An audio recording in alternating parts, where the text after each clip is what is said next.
Let me remind you of some things that I mentioned at the very beginning with Isis and Osiris. It's probably a good night tonight to go over these. We're talking about myth and meaning. We're talking about stories that generate meaning. We're not talking about stories that are false. We're talking, in fact, about stories that are true. They're psychologically true. And we'll get into the nature of that truth tonight.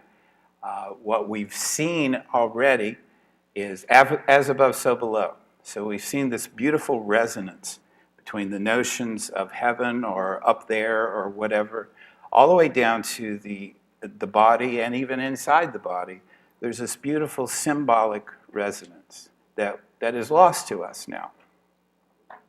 We're talking about universal ideas, Joseph Campbell called them, but I'd like to say that they're collective, more in a Jungian sense, collective ideas that form around archetypes, symbols that are meaningful. Again, meaning is what we're after here.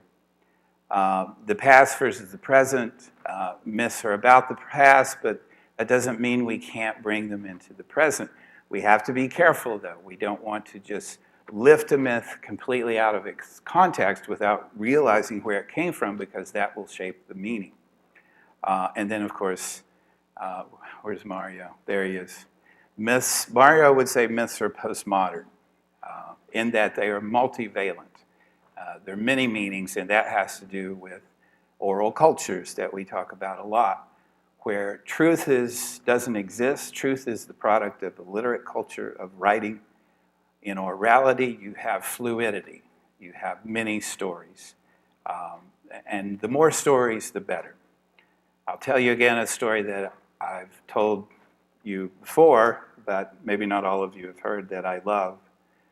And that is a true story about a black coat, a missionary who came to the Seneca in upstate New York, and he gave them the gospel, and he said, there was the first man and first woman, and they sinned and fell, but there was a man who came, he was God's son, and he died for us, and now you can live again if you believe in him.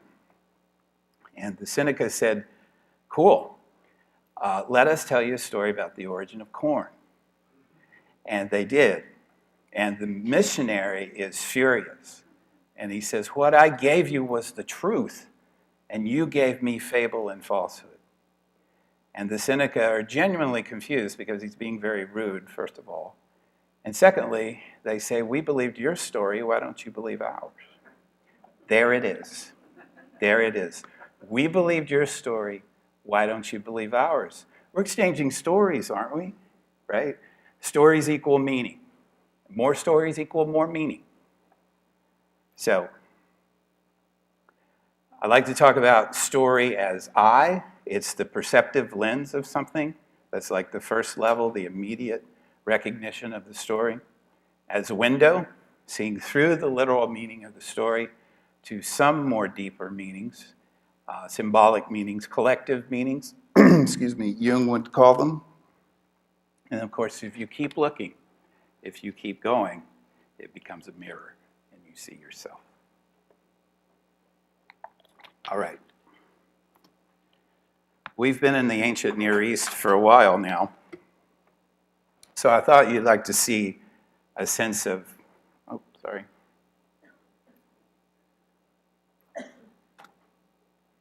a sense of what's happening there over a couple thousand years.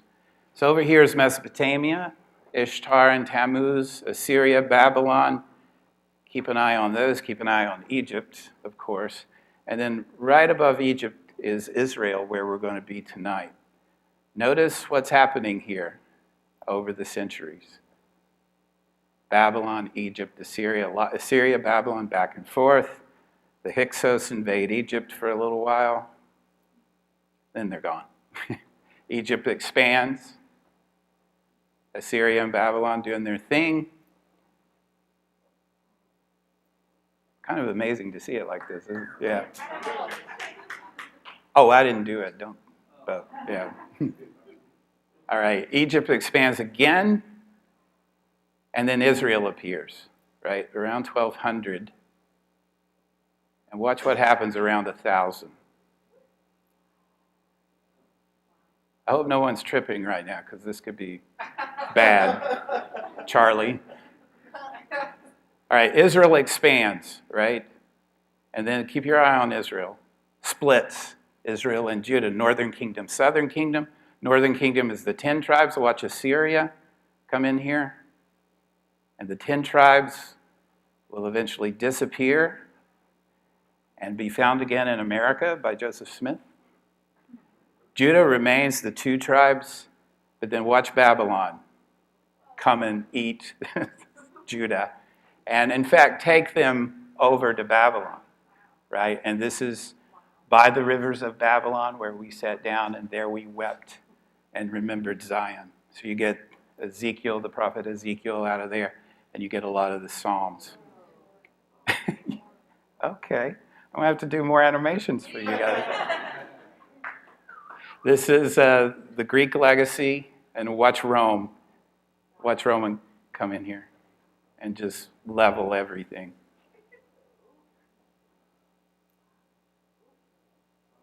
And Jesus, he's right there in the corner. He who has eyes to see, let him see. Yes. All right. So Adam and Eve, the story we think we know. Thank you for the Church of Jesus Christ of Latter-day Saints for the image of Adam and Eve.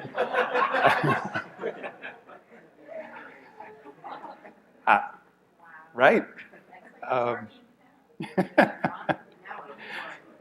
It's not just them, but that was the first image I found.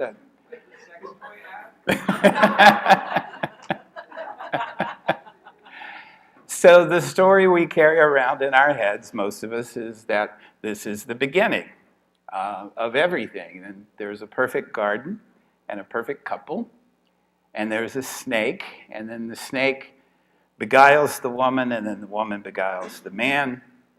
There's the fall from grace, from perfection, from God's presence, whatever.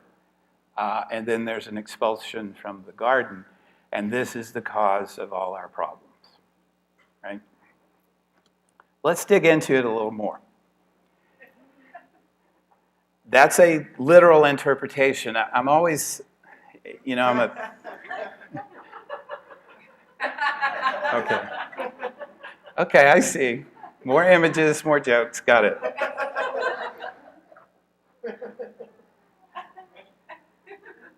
I'm a religious studies scholar. I have the most annoying conversations about the Bible ever.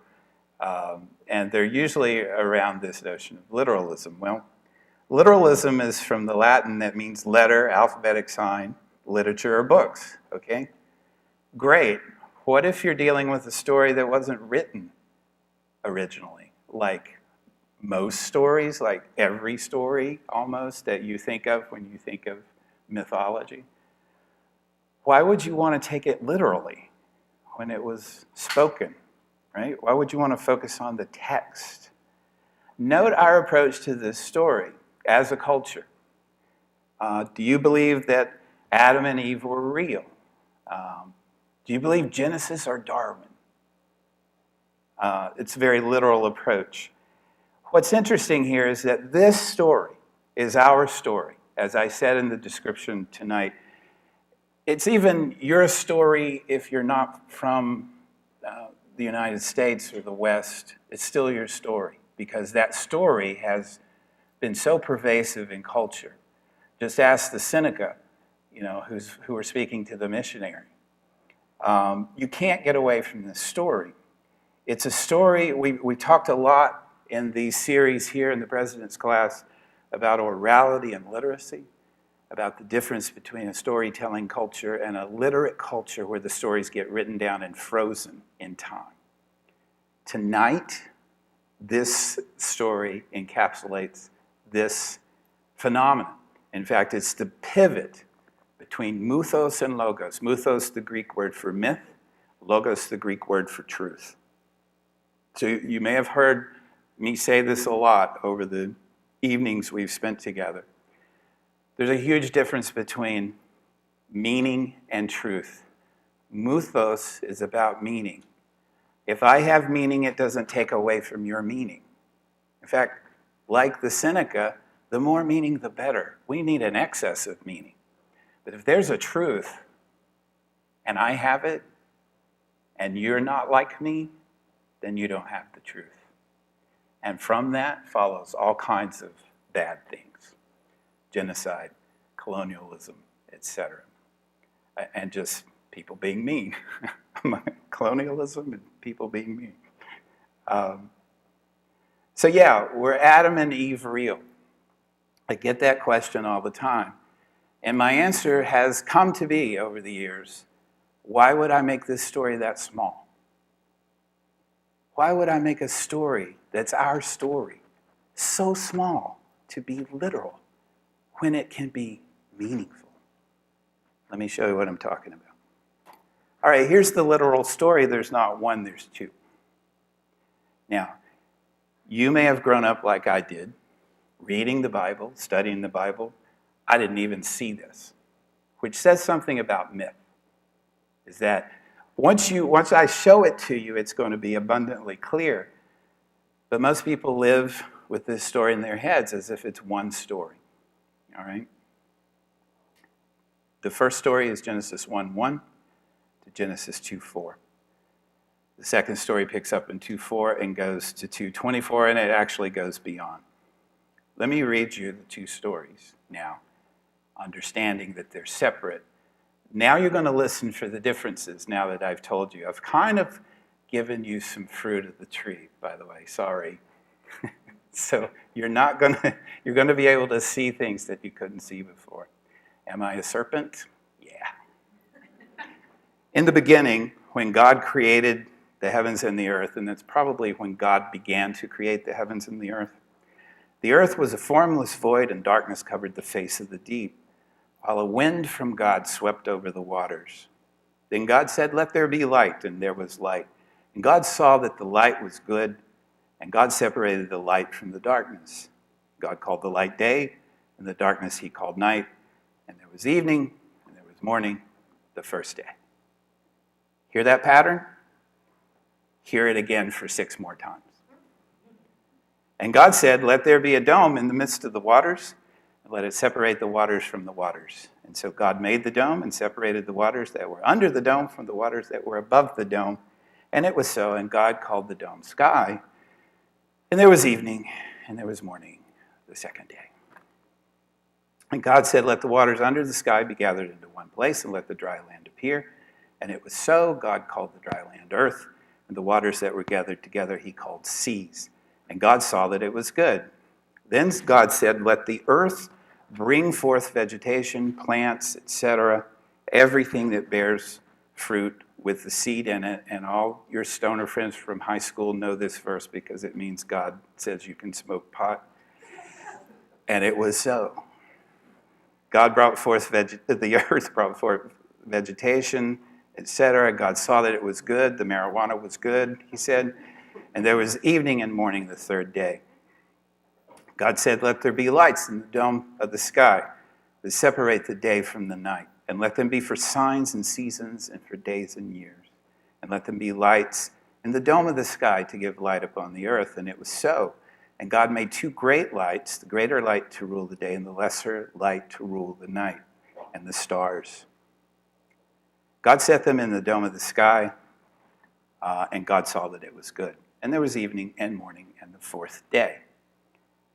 You getting bored yet? It is a rather long list. And God said, "Let the waters bring forth swarms of living creatures, and let the birds fly above the earth across the dome of the sky." And God created great sea monsters and every living creature that moves of every kind with which the waters swarm, and every winged bird of every kind. And God saw that it was good.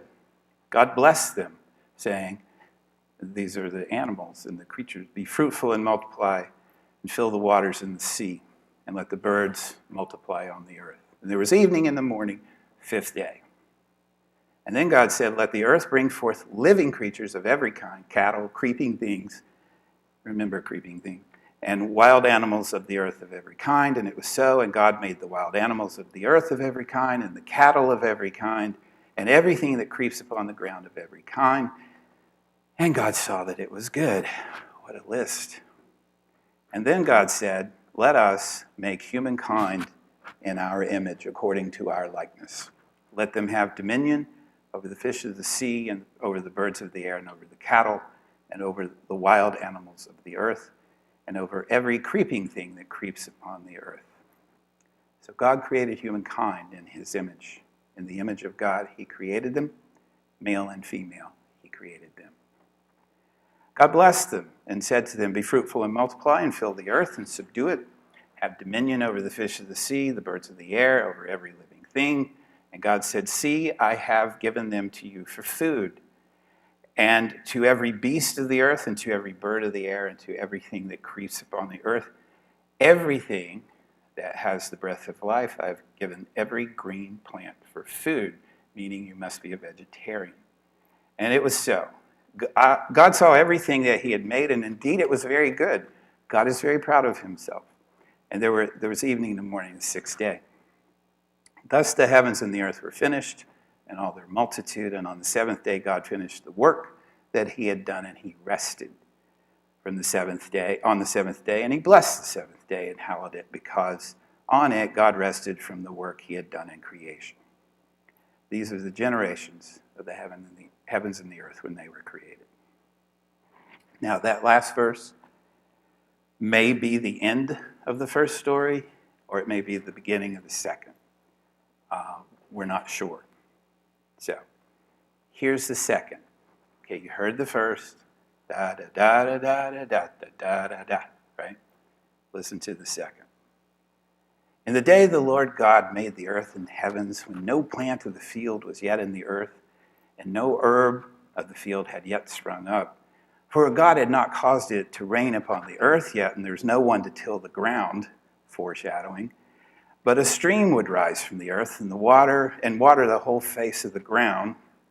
Then the Lord God formed man from the dust of the ground, and breathed into his nostrils the breath of life, and the man became a living being. And the Lord God planted a garden in Eden, in the east, and there he put the man whom he had formed. Out of the ground the Lord God made every tree to grow that was pleasant to the sight and good for food. And then there was a tree of life in the midst of the garden, and the tree of the knowledge of good and evil. And then the storyteller gets a little sidetracked. You know, there's a river that flows out of Eden to water the garden, and it divides and becomes 4 branches. The name of the first is Pishon. It's the one that, I don't know why I'm pronouncing it like it's French. It's the one that flows around the whole land of Havilah, where there's gold, as you know, right, listener? And the gold of that land is good, onyx, bdellium. The name of the second river is Gihon. It's the one that flows around the whole land of Cush. And the name of the third river is Tigris, which flows east of Assyria. And the fourth is Euphrates. Then the Lord God took the man and put him in the Garden of Eden to till it and to keep it. And the Lord God commanded the man, you know, you may freely eat of every tree of the garden, but the tree of the knowledge of good and evil you shall not eat. For in the day that you eat of it, you will die. Then the Lord God said, it's not good that the man should be alone. I will make him a helper as his partner. And so out of the ground, the Lord God formed every animal. Animal is his helper at first. The Lord God formed every animal of the field, every bird of the air, and he brought them to the man to see what he would call them. And whatever the man called every living creature, that was its name. The man gave names to all the cattle, to the birds of the air, to every animal of the field. But for the man, there was still not a helper as his partner. So the Lord God caused a deep sleep to fall upon the man, and he slept, and he took one of his ribs and closed up its place with flesh. And the rib that the Lord God had taken from the man, he made into a woman and brought her to the man. Then the man said, this at last is bone of my bones, flesh of my flesh. This one shall be called woman, for out of man this one was taken. All right. Those are 2 different stories. If you're not convinced, we could put it up on a chart. I don't think you need to be convinced. They sound very different. The order of creation is radically different. They're two different stories. Why, how, what's going on here? Well, biblical scholars have for over a century now, figured this out, and they called it the documentary hypothesis. And basically, you can go by the name of God that's being used in the text. So, for example, in the first story, 1:1, the first that you come to in reading, that's the priestly, that's not a name of God, but that's a priestly source, so it's called P. The second story that I just read to you is called the J source, because it uses the name, well, Yahweh, which in German it looks like a J. Anyway, let's not get into that. It's just the J, meaning that's the term for God there is Yahweh. The term for God in the other source is Elohim, which is a Babylonian word, and it's plural, by the way, and we can get into that. So here's what it looks like. I'm being literal now with the text. There's J, comes out of the northern tribes. Remember that Assyria gobbled up. Here's E for the Elohist, and then you see J and E kind of merge in the southern kingdom, and then there's P way down here, so you're after 600 BCE, during the exile and the captivity, and then there's also a D that we don't have to get into. But so the oldest tradition, the oldest story of the two is the J story by far in terms of written history, and probably in terms of oral history too. And P is a highly literate text that you probably heard. It was a list, this and this and that and that. And we're going to talk about some more of the differences. But notice the two different places where these two stories come to be. P is poetry. The first one, 1:1, the very first one I read, it's poetic. And in fact, it actually breaks into verse in a couple of places. And by poetic, I don't mean the ancient sense of poetry like in the Odyssey. I mean poetic in the sense of highly refined language. These are people who have been writing for a while, which would be priests, right? J, the second story, is prose. It's a story that you would tell. And you know, I love how it kind of gets off track, starts talking about the rivers, and it's almost as if the storyteller's saying, you know, where there's gold, like they're face-to-face talking. P is very grandiose, the first story. Very grandiose. God speaks creation into existence. J is more like folklore. Hey, did you hear about that story with the serpent? Yeah, no, it was over there in that garden, where all those rivers are, and one of them, there's gold in it. P creates many humans, humankind. J creates one man. Now, we usually gloss over this in the reading, but in the first story, let us make humankind in our image. The understanding there is that it's plural. It's the species, right? It's not the man. In fact, there's no proper name in either of these stories until we get to Eve. No proper name. I want to unpack that a little bit for you in a minute. Oh, let me read you. Sorry, I had some examples here. So here's the poetry of 1. Let there be lights in the dome. Let there be lights in the dome of the sky to separate the day from the night. And then in J, it's, there he put a man he had formed. And out of the ground, he made trees grow, right? Very prose-like, grandiose. Thus the heavens and the earth were finished, and all their multitude. Right? As opposed to, a river flows out of the Eden to water the garden, and it divides into 4 branches. Then God said, many in one, God said, let us make humankind in our image according to our likeness. And then J says, then the Lord God, that's how you can tell the difference, by the way, in English, is Lord God He's always. And it's usually small caps in most Bibles. The Lord God formed man from the dust of the ground and breathed into his nostrils the breath of life. So in J, there's a forming. In fact, there are echoes there in the etymology of the words of a potter who's forming something in J, the second story. Whereas in the first story, in P, it's this speaking. And God said, let there be light, and there was light. Very also philosophical. God said, let us make humankind in our image. It's a philosophical concept. J is mythological. It's using symbols, right? And telling stories using symbols.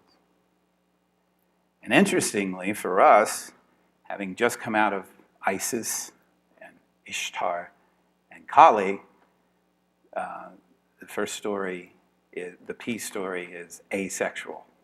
There's no sex happening there, right? It's completely asexual. It's philosophical instead of, there's no bodies in it, really. It's all kind of ideas. Whereas J's a little more visceral, although there's still not sex in it. So something switched, right, already. All right. Let's dig into it a little more. This is really interesting. And I think the P source, the word that we call Adam, is actually Hadam. I think that's wrong. Let's say Hadam in Hebrew. The man, except it's really, the word refers to dirt. And so a lot of translators have said it should be the earthling, the one made of earth, Hadam, right? And again, humankind, male and females as kinds, not individuals in the P source. We still, in the J source, we still have the Hadam word. Again, not a proper name, no proper names yet. And in this case, the earthling is breathed, God breathes into him, right? The breath of life, and he becomes a human soul. And then at the end, when Adam's, in the J story, remember Adam's created first, and you go through all of creation until you get to woman, and then Adam says, this is now bone of my bone, flesh of my flesh, because she was taken out of me. That's pretty much analogous to the words man and woman. In Hebrew, it's ish and isha. Right? So it's really about assonance. It's about sounding alike. Man, woman, ish, isha. Right? And the idea is to make them sound similar, even though they're different. There is a rabbinical tradition. I'm sorry, it's not a rabbinical tradition. It's a rabbinical scholar who says, I'm just going to read you this. It actually makes a certain amount of sense. Remember, the earthling says, this is bone of my bone. According to Zevet, the rib is the wrong translation for the word here. Zevet believes that Selah should be translated as a nonspecific general term, such as one of Adam's lateral limbs. Thus, it refers to limbs lateral to the vertical axis of an erect human body, hands, feet, penis. Which of these lateral limbs lacks a bone? Human males do not have a penis bone, but many mammals do. Zevet concludes that in the story of Adam and Eve in the Bible, the woman was created from the man's baculum, or penis bone, to explain why this appendage does not have a bone. No charge for that. That's absolutely free scholarship.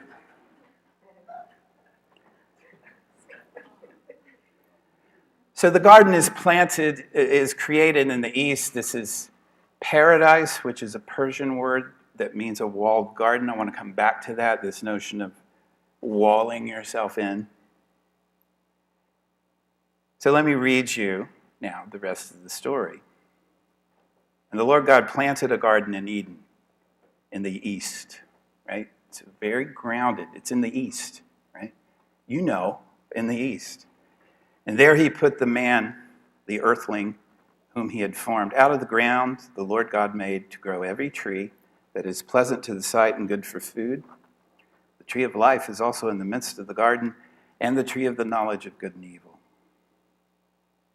The Lord God took the man and put him in the Garden of Eden to till it and to keep it.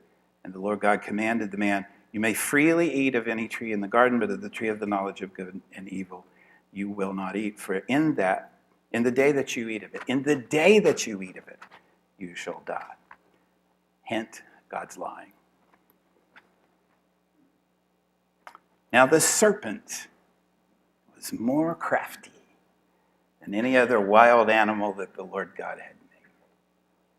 This is not Satan, by the way. There's absolutely no...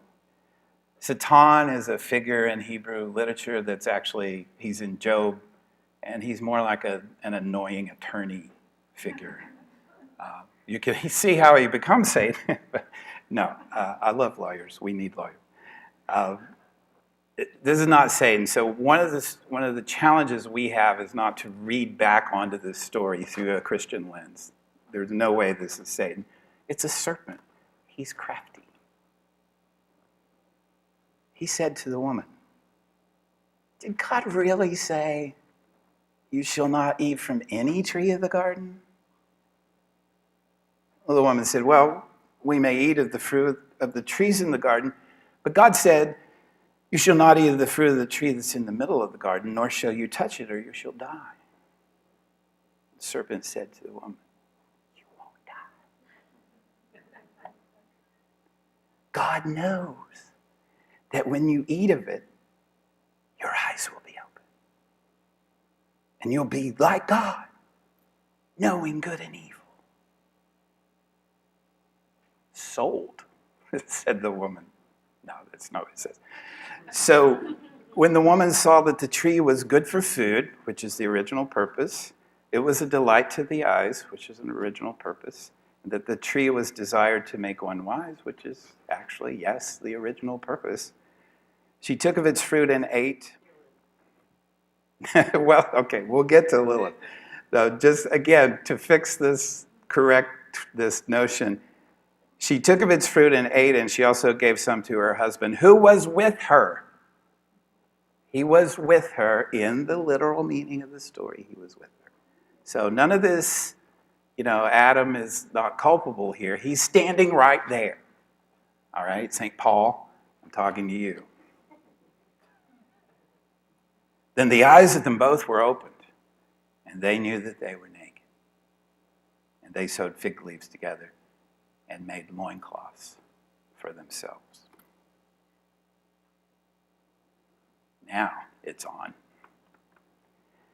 They heard the sound of the Lord God walking in the garden at the time of the evening breeze. Sorry. This story, if this story is telling you anything, it's like, please don't take me literally, right? I think this, forgive me, I may end up laughing. I think this is one of the funniest passages in the Bible. But okay, so first of all, the Lord God's walking through the garden in the evening breeze because the Lord God doesn't want to get hot during the day. And the man and his wife hid themselves from the presence of the Lord God, Yahweh, the phrase there, the God, among the trees of the garden. But the Lord God called to the man and said, "Where are you?" He doesn't know. Of course he doesn't know. It's a story, right? You've got to have this conflict going on, these questions. And the man said, "I heard the sound of you in the garden, and I was afraid because I was naked and I hid myself."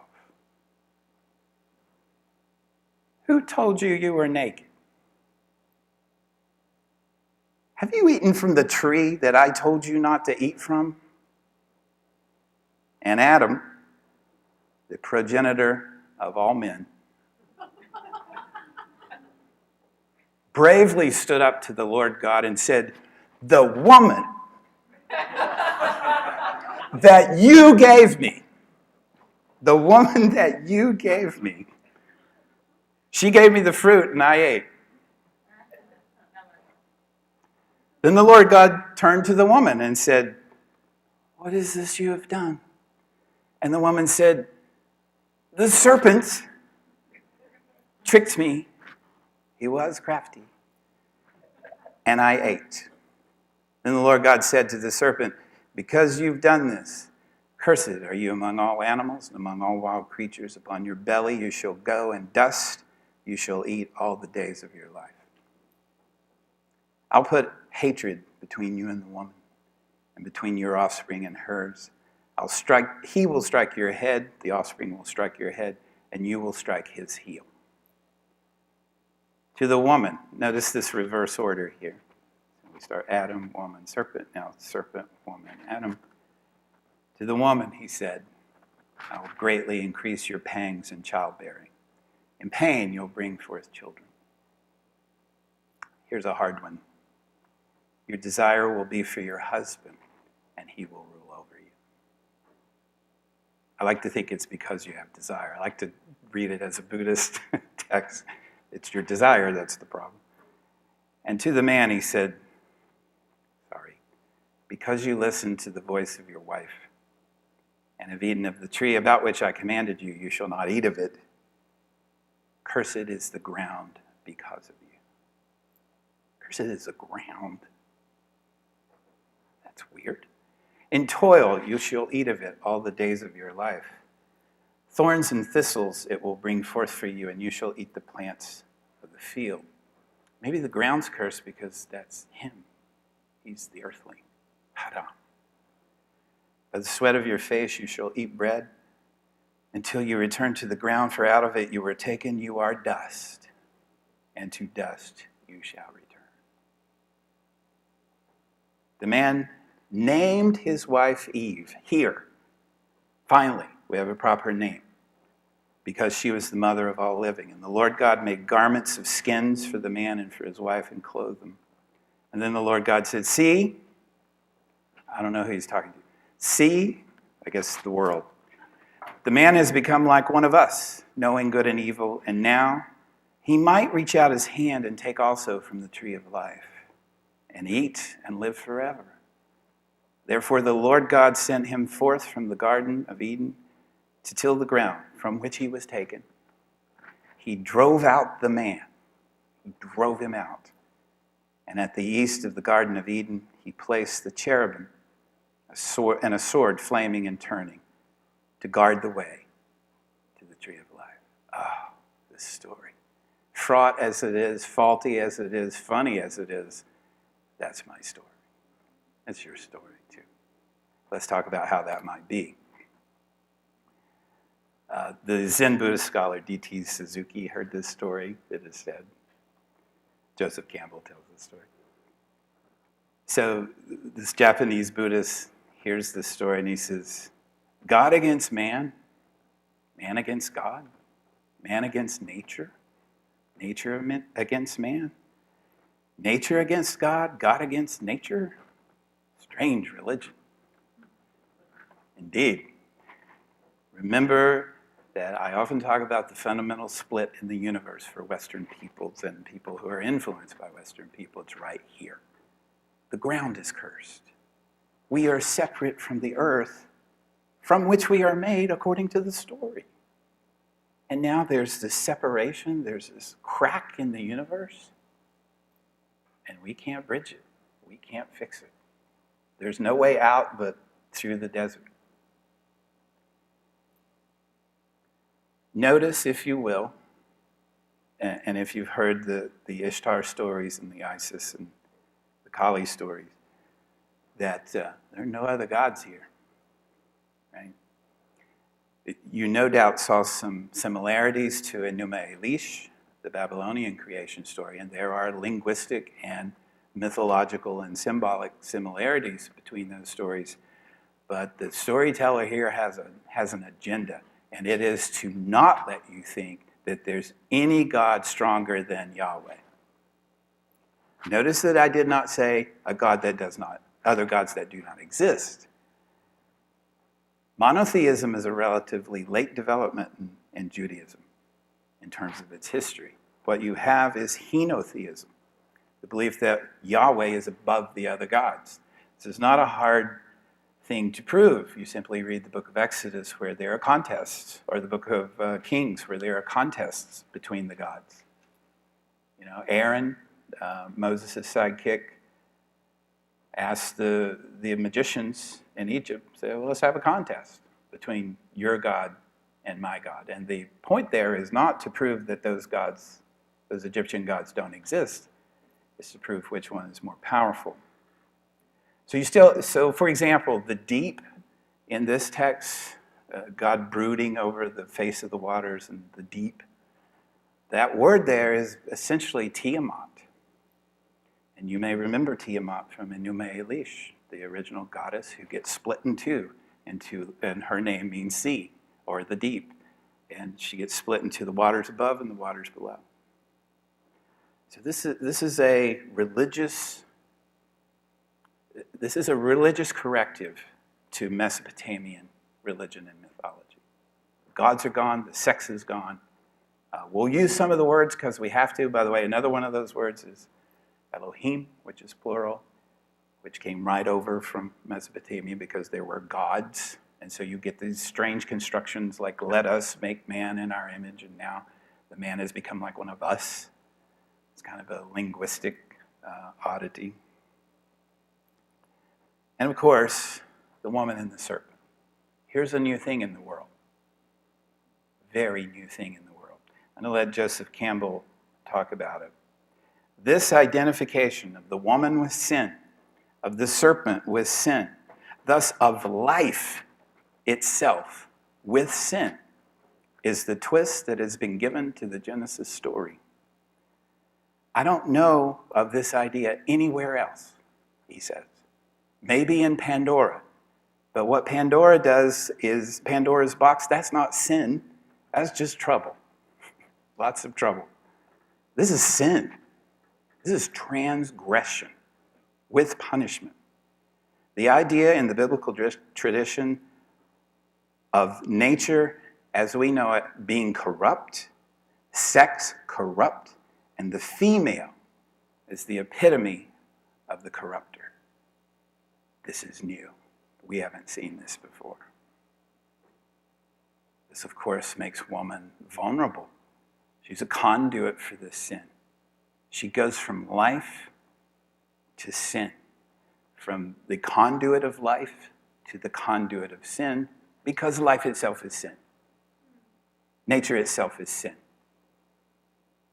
Wow, that's, for all the damage it's caused, it's a brilliant move. If you want to disempower women, there it is. Just call them the conduit of sin and take that great power they have and make it a negative, make it evil. You can go right from there to any number of texts. I'll go to St. Paul in Timothy.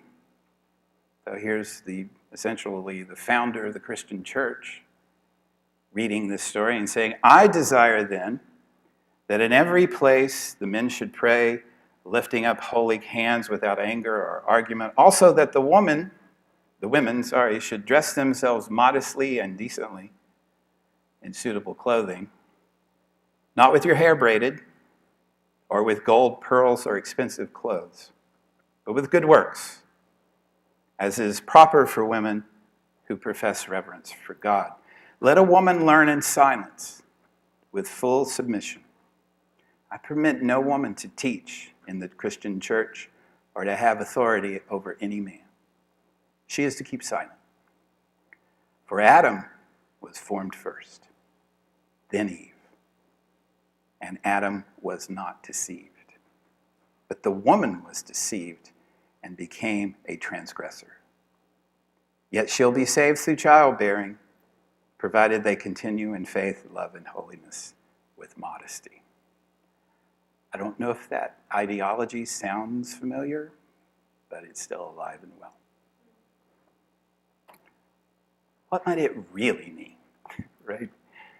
We've seen, you can do with this story so many things. Oh, I forgot the Gnostic reading. Sorry. Let me do that on the next one. Start with the Gnostic reading. I love this reading, right? Fretting, it's fantastic. So if you're a Gnostic and you're reading this, you know that the world itself is corrupt, that God is too pure to exist in a corrupt world. All right? And so how are you going to read this story? Well, if you're a Gnostic, the hero of the story is the serpent. Because the serpent opens your eyes. Gnosticism means knowledge. The serpent gives knowledge. Who's the devil figure? God. Because he's trying to trap you into this garden and keep you stupid forever. Was that Karen who said that? Okay. That's right. In Gnosticism, knowledge is salvation. And so anything that brings knowledge is bringing you salvation. He might even be a divine teacher, this serpent. And what kind of God keeps you from knowledge? That's a good question, Charlie. Well, I think there might be, our resident Gnostic here tonight, Aaron, Oh, good. address a bit of the difference between the demiurge and God. Sure. Feel free.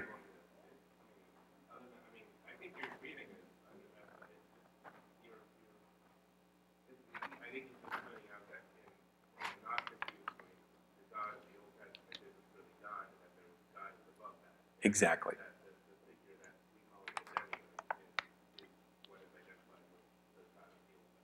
Yes, exactly. Thank you. Being very general here. Thank you. It's a great reading. That reading makes more sense to me than any other reading, frankly. Because I don't know if you've read it and you're like, the serpent doesn't really lie. So why is he cursed? And the knowledge that we gain, don't we want that? Oh, anyway. For me, this is a story of innocence and experience. It's not a story of sin. We all live this story. You're born. There's a garden you live in if you're lucky and have good parents. There's a walled city, a walled garden that you live in. Nothing's going to hurt you. All your food's going to be provided for you. You're naked. You don't care. What's naked? To a baby. It's just babiness. Do you remember that Will Ferrell skit where he's got a new baby and he's like, grow up now. Why don't you grow? He's a German and he shows him a battleship and he's like, don't you see what we've done? Anyway, you got to find this. Grow up now. Become experienced, right? So this is William Blake, Songs of Innocence and Experience, right? A lot of the Songs of Innocence are about children. Little lamb, who made thee? And then in Experience, we go to tiger, tiger, burning bright, right? It's like, okay, from a lamb to a tiger. But this is our story. We live that way. If we're lucky, we have good parents. And then something happens. Something happens. We get knowledge. And it's like, oh, that. And we get expelled from that state. We get kicked out. And you know what? You can't go back. You can't go back to innocence. Your innocence of youth, of not even youth, of infancy. That's our story. It's a pretty simple story that we all live. That every human being lives psychologically. That we're born too soon. And because we're born too soon, we've got to have this protective firmament. The firmament's all around us. The chaos is all around us, like this. So this is, you may remember, this is the ancient Mesopotamian notion of, and therefore Israel, Jewish notion of heaven. But I see that and I think of consciousness and the unconscious, right? So we create this bubble. We get to live in it and then we don't. Yeah, so I just see that, I see that that's us with chaos all around us. And we have a moment, just a moment, when we don't know that there's light and dark and male and female, good and evil, and life and death. But once we know, it's over. We can't go back. I put this number in here because I was getting, this may not make any sense, but I was getting way too deep into the story. So I'm like, we start at 0, we go to 7, meaning that kind of completion, and on the 7th day God rested, and it was good, and it was all done. And then we go to 2, or multiplicity, the duality of the world, good and evil, light and dark, male and female, Adam and Eve. And we're trying to get back to the 1, which looks an awful lot like 0, actually. Anyway, never mind that. That's just my weird early morning thinking about this story. I really think we can say that this story is about the rise of humanity. It doesn't have to be about the fall. It's a really boring story, that we fell. What about our rise? We rose from innocence into experience. And we built this battleship, this German battleship. And we built all kinds of things. And we screwed up a bunch of stuff, but we're still here. We're still living. I'm going to end here with one of my favorite poems by one of my favorite poets, James Dickey. You may know him as the author of Deliverance. You may also know him as a son of a bitch, which he was.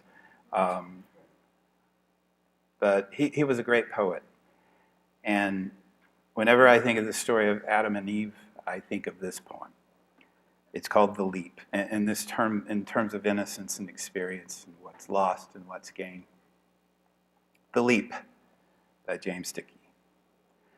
The only thing I have of Jane McNaughton is one instant of a dancing class dance. She was the fastest runner in the 7th grade, my scrapbook says, even when boys were beginning to be as big as the girls. But I do not have her running in my mind. Though Frances Lane is there, Agnes Fraser, Fat Betty Lou Black, and the boys against girls relays, we ran at recess. She must have run like the other girls, with her skirts tucked up so they would be like bloomers. But I cannot tell. That part of her is gone.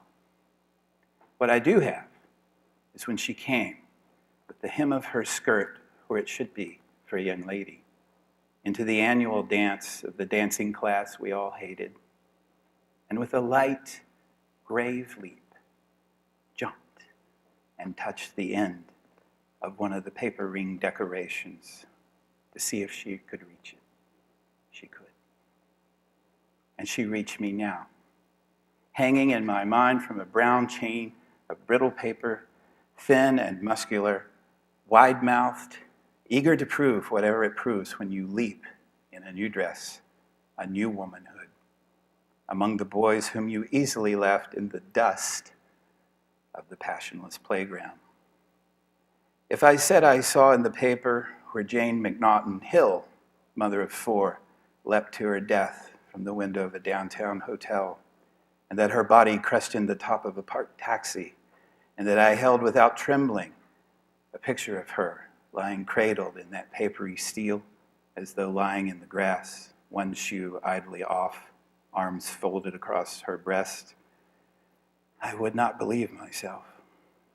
I would say the convenient thing, that it was a bad dream of maturity, to see that eternal process, most obsessively wrong with the world, come out of her light, earth-spurning feet grown heavy.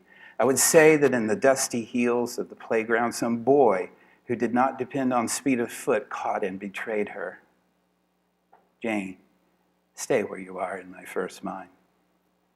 It was odd in that school at that dance. I and the other slow-footed yokels sat in corners cutting rings out of drawing paper before you leapt in your new dress and touched the end of something I began. Above the couples struggling on the floor, new men and women clutching at each other and prancing foolishly as bears. Hold on to that ring I made for you, Jane. My feet are nailed to the ground by dust I swallowed 30 years ago while I examine my hands. Thank you.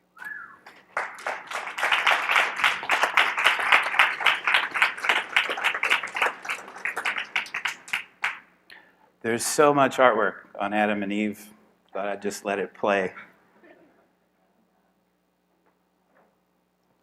All right, let's get into it.